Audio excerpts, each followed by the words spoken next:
Huso, Huso, Huso. Läuft die ganze Zeit die Aufnahme, ne? Huso, Huso, Huso. Moin Leute, die Fahne hängt auf Halbmast, denn der Weltwirtschaftsgipfel wird heute stattfinden. Und zwar gleich. Das Who is Who der deutschen Politik, Friedrich Merz, Robert Habeck, Alice Weidel, Christian Lindner, Sarah Wagenknecht, Markus Söder, sie alle werden dann sich austauschen mit vielen DAX-Vorständen. Noch zwei Ehrengäste, Benjamin Netanyahu, der zugeschaltet sein wird, und auch Elon Musk. Hinter mir sind lauter Klimagruppen, Antifa-Gruppen, sonst was. Die werden auf eine Demo dahin gehen und es stören. Es wird spannend. Los geht's. Wenn wir den Demozug starten, dann werden wir auf unserer Fahrbahn uns bewegen. Wenn ihr Bilder macht und sie auf Social Media oder so veröffentlicht, dann versucht bitte die Bilder zu verpixeln. Weniger bekannt ist heute, dass Ford auch ein glühender Antisemit war. Der hat seine Mitarbeiter bis in ihre Wohnungen von einem werkseigenen Wachschutz überwachen lassen, der dann intern Ford-Gestapo genannt wurde. Du bist hier im Anzug. Gehst du zum Weltwirtschaftsgipfel? Ich will was essen, also ich schaue noch, ob es gut ist, aber ich hoffe, dass ein paar Brotkrumen runterfallen. Auf wen freust du dich am meisten? Friedrich Merz, Alice Weidel oder Elon Musk? So, ich glaube, dass wir da eine gute Schwarz-Blau-Koalition erreichen werden. Und dann kann die CDU sich mal als links inszenieren. Das könnt ihr mal sehen dann. Dann sind die auf einmal wieder die Linken. Das wird toll, das wird fantastisch.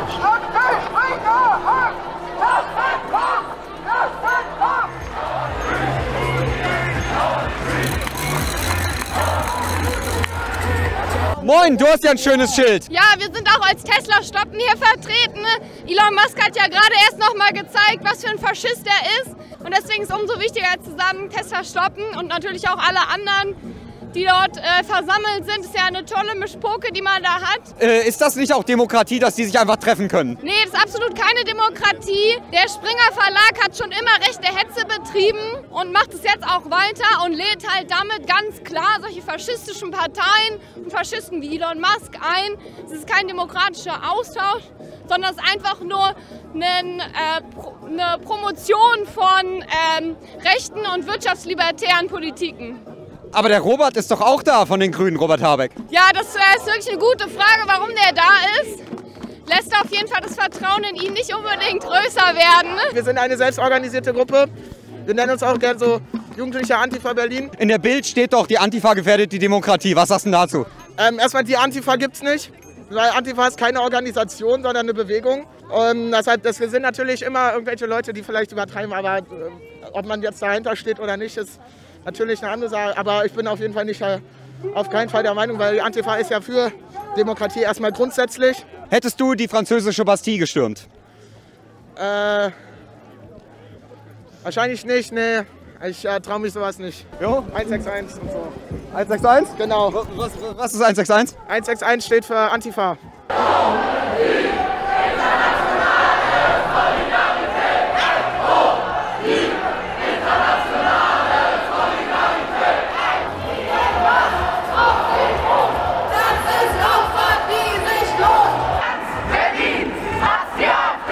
Auf meinem Schild steht, die Arbeiterklasse schlägt zurück. Wir müssen zusammenhalten und Umverteilung, enteignen, solche Begriffe wieder aufs politische Tableau bringen und nicht diese rassistischen Scheindebatten. Aber das Ding bei der Konferenz ist, da ist doch auch ein Mittelständler namens Friedrich Merz. Was sagst du denn dazu? Ja, Friedrich Merz ist ein Mittelständler und ich bin der Kaiser von China.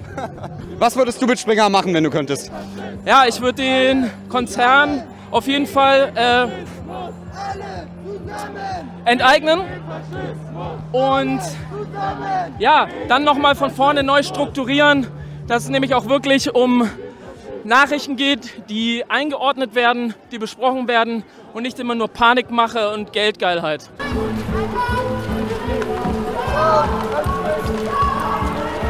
Karl Popper sagt, es gibt das Toleranzparadox. Das bedeutet, wenn man gegen Intoleranz Toleranz wird, verliert die Toleranz ihren Wert.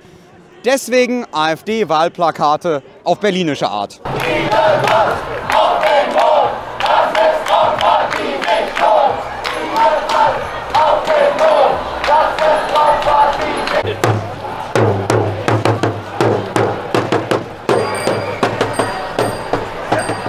Was ist das für ein Auto, in dem die da fahren? Das ist ein Cybertruck von Tesla. weil gut gepanzert in die Katastrophe, das leisten sich die Reichen, während wir dabei auf der Strecke bleiben. Was hast du für ein Schild? Ich habe ein Fight Back gegen die Nazis mit meiner Katze. Und was würdest du sagen, wenn du jetzt Springer Andreas Töpfner einfach vor dir hättest? Was würdest du ihm sagen? Gar nichts, einfach reinbeißen. Reinbeißen? Sehr geil. Wo rein? Was erst, was ich finde. Bist du Veganerin? Ich versuch's, aber man kann nicht immer alles vegan machen.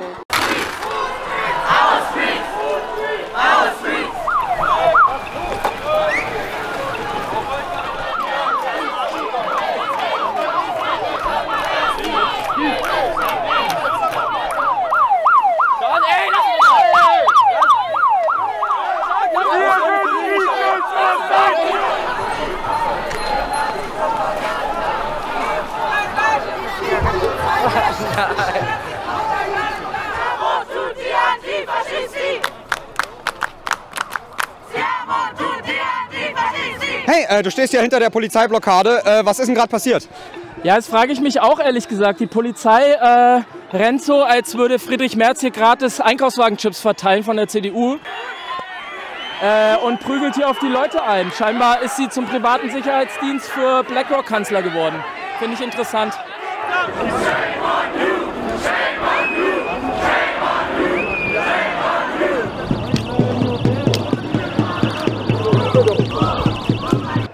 Ja, das ist das Scheißlicht, mit dem ich alle blende und Gott verdammt ist das schlimm. Aber naja, versteht ihr eigentlich, woher die Politikverdrossenheit dieser Zeit kommt? Wenn Datenvolumen, das verdoppelt wird und irgendein Kevin kaum mehr unterscheidbar ist? Ich weiß nicht, wen ich hier wählen würde. Mr. Korruption oder Mr. Handy? Andererseits, Mr. Handy hat definitiv die coolere Jacke.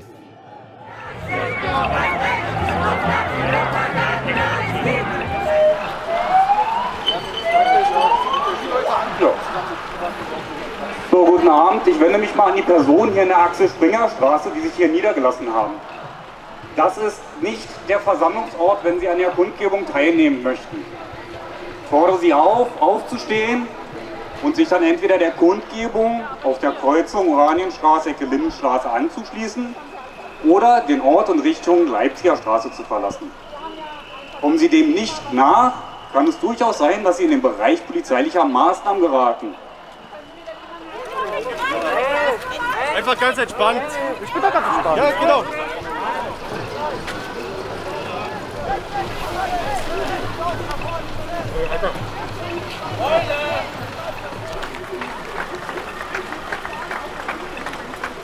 Ich sag Lindner, ihr sagt raus! Lindner, raus! Lindner, raus! Merz, raus! Merz, raus! Weidel, Weidel, Weidel! Raus, raus, raus, raus!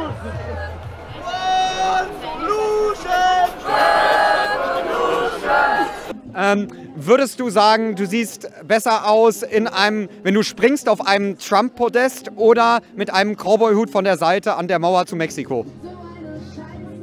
Ich sehe besser aus, wenn ich springe von einem Trump-Podest. Okay.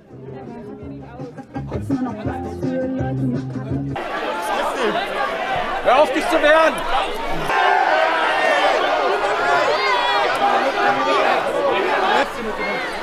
Hände auf den Rücken!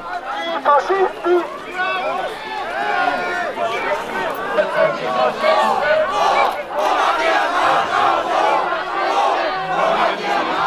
Du bist hier mitten in einem Standoff zwischen der Polizei und Antifaschistin und hast eine Trompete dabei. Es ist eine Fanfare. Was ist denn da der Unterschied? Der Unterschied ist dazu da, mit einer Trompete machst du Musik und mit einer Fanfare huldigst du dem König. Und ich dachte mir, das ist für diesen Tag jetzt eigentlich ganz angemessen, dass wir hier, genau. Du wolltest Musk huldigen? Ja, Musk und Merz, den M&Ms Deutschlands sozusagen. Meinst du, wir haben gerade einen Titanic-Moment? Nein, auf keinen Fall, weil das Ding an der Titanic war ja, dass ein Großteil der Oberschicht gestorben ist. Und das wird uns nicht passieren. Genau, es ist eher so, wir sind, ich weiß nicht, so eine Art Eisberg, nur dass wir die Titanic nicht kaputt machen. Also ich sehe eher, dass die Titanic uns bald überfährt. Deswegen ist jetzt Zeit, dass wir uns geschlossen dem Kapitalismus entgegenstellen, dem Faschismus widersetzen und für eine solidarische Welt kämpfen. Schönen guten Tag, Sie sind der FDP-Praktikant? Ja, ich bin FDP-Praktikant. Ich hatte ein Einwochenpraktikum. Das ist jetzt vor 2 Stunden abgelaufen, aber er wird bestimmt verlängert. Was halten Sie denn von der Aktion hier? Ach ja, also ich hatte jetzt eigentlich gedacht, dass da jetzt ein paar Leute eigentlich nicht kommen und sich jetzt auch... Also ich bin ja davon ausgegangen, ne, die haben da oben alles im Griff, die wissen, wie die Wirtschaft funktioniert, die wissen, wie die Welt funktioniert. Und es kamen hier tatsächlich Leute an und hatten irgendwie andere Ideen, haben sie eingebracht. Unerhört. Ja, unangenehm erstmal, auch ein bisschen dreist, finde ich. Ich meine, die da oben, die mussten reich erben, damit sie auch hier wirklich ihre Meinung einbringen können. Und hier kommt ja Hans und Peter und hast du nicht gesehen und kommen da und meinen, die können ihre Meinung einbringen. Das finde ich schon frech, finde ich schon dreist, aber naja... Grundsätzlich habe ich ja auch nichts gegen Freiheit. Döpfner hat ja gesagt, der Springer-Chef, please stärke FDP.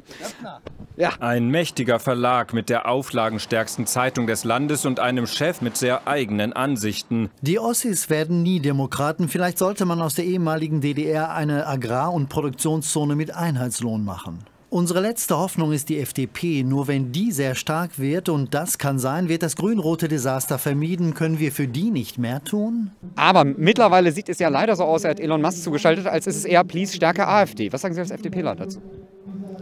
Das tut schon weh. Also, das ist auch wirklich ein moralischer Zwiespalt. Also Elon Musk ist schon einfach ein Idol.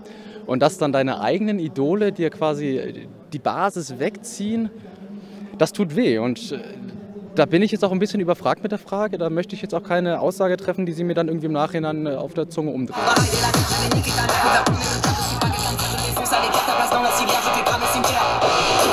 Was ihr hinter mir seht, sind die fetten Karren der Reichen. Hier muss garantiert nichts kompensiert werden. Aber hier sollte was versteckt werden, und zwar dieser Wirtschaftsgipfel. Die Antifa hat ihr Bestes gegeben. Sie konnte die Straße nicht so gut blockieren wie die letzte Generation. Aber sie tanzt jetzt noch und immerhin gibt es noch ein paar Leute, die sich den Supermächtigen und Superreichen in den Weg stellen. Was bleibt von diesem Protest? Naja, nicht viel, diese Bilder und ein Haufen richtig, richtig fetter Karren für die nächste Zeit. Viel Spaß damit.